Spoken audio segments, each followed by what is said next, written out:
Kjo është jo e mirë as për neve, por as për Kosovën, se ne jemi një motor, të thamë ashtu, të përpunimit të qumshtit. Dhe me datën 2 të shtatit me një vendim të shpejt, mendoj të ngutshëm, të ndikuar nga ndo persona, me thonë lirisht nga 2 persona, kanë ardhur na inspektojnë. Ne jena të hapur për inspektime, nuk jemi kundër inspektimit. Se po ka në për portale, thyrje, sharje, ne jemi të hapur 24 orë, dhe me thonë, nuk i kemi kundër, nuk ikim për jaskafit. Qatë sa jemi hapur, kur e ka marrë informatën, kam thonë po inspektorat hapini dhe nuk kemi marrë letër njoftimin as po shkëgjohë. Nuk i kemi ditë asa është numri inspektorave, po i kam thonë po mirë se vini.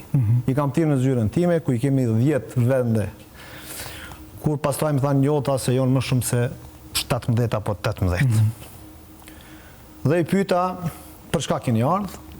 Më thanë është vendim i ministrit, është okej, në rregull, a mundeni me bë prezantimin kush jeni, se me të vërtetë nuk i njihsha. Do i njihsha, po do të tjerë jo.